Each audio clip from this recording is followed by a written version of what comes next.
یعنی من باورم این هست که آنچه که ما از مقام معظم رهبری سراغ داریم، اگر از یک کسی تمجید میکنه و مردم میفرمایند از تلاشاشون قدردانی کنید، قدرشناسی کنید، معناش این نیست که جامعه سکوت کنند، اما مشاجره هرگز، منازعه هرگز، تضعیف هرگز.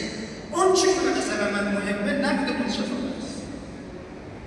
اگر ما نقد منصفانه کردیم و در کنار نقد منصفانه راه حل پیشنهاد دادیم، معلوم ما دلسوزیم و چون دلسوزیم طبیعتا گره از کار گشودی میشه. اون هم رغبت پیدا میکنه از افراد دعوت کنه، نظرخواهی کنه، ولی اگر از اول ادبیاتی به کار بردیم این ادبیات مناسب با ما نیست، اون هم بعد از فرمایشات مقام معظم رهبری باید بدانیم مرز کجاست.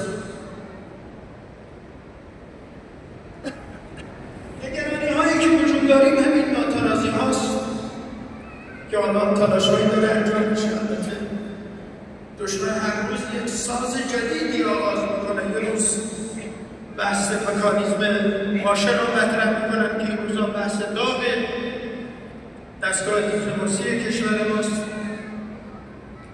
که اروپایی که اگرچه مثل آمریکا برجام را پاره نکرد به ظاهر، ولی دقیقا همراهی کرد. او در عمل آمد برجام را پاره کرد، ولی اینها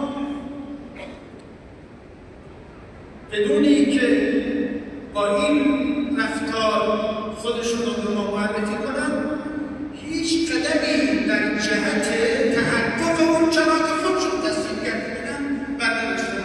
حالا که زمان نزدیک میشه که این مدتی که تحریم ها شامل حال ما بوده زمانش تمام میشه، حالا آمدن بحث مکانیزم ماشه را دارن مطرح میکنن که همیشه یک لولو بالای سر ما قرار بدن و در نتیجه ما را گروگان میگیرن. این کاری که دشمنان ما دارن انجام میدن. چرا میکنیم بالای زده باعث ارزش پول ملی؟ اینا مسئله نیست که باید واقعا دغدغه شبانه روز اعضای کابینه باشه تا این مردمی که حقوق مکفی ندارن یا اگر حقوقی دارن با این گرانی ها که گاهی به ما میفرستیم این شکلی رسمش نیست.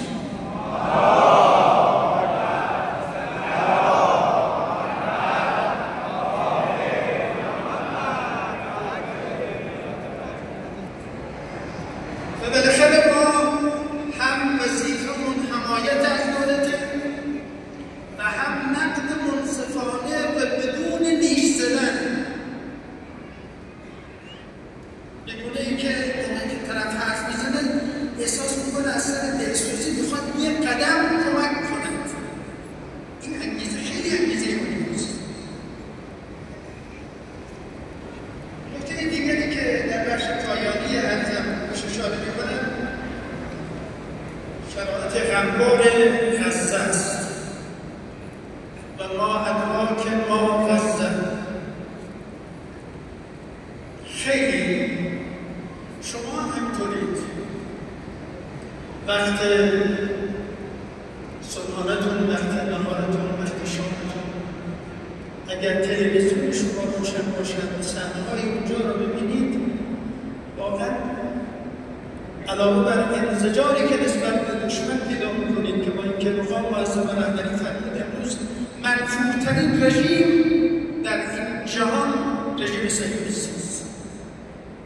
علاوه بر این انسان واقعا این نعمت‌هایی که امروز در اختیار ماست به اون شرایط سختی که اونا دارن، گرسنگی دادن، تشنگی دادن،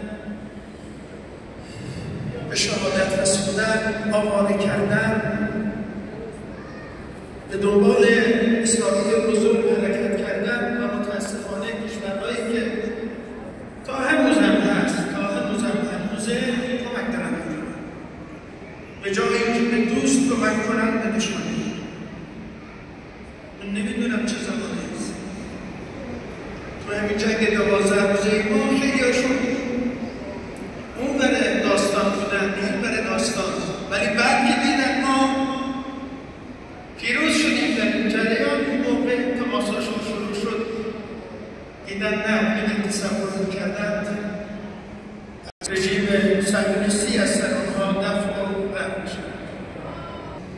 اعوذ بالله من الشیطان الرجیم. بسم الله الرحمن الرحیم. انا اعطیناک الکوثر فصل لربک وانحر ان شانئک هو الابتر. صدق الله العلی العظیم.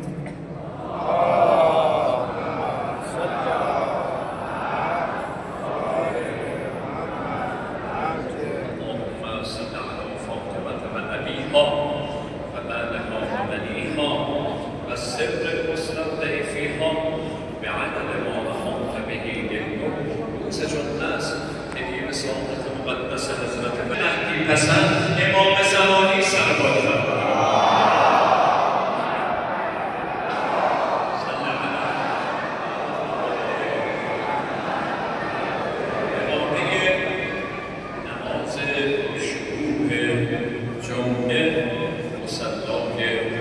قدس به امامت حضرت آیت الله حسینی بوشهری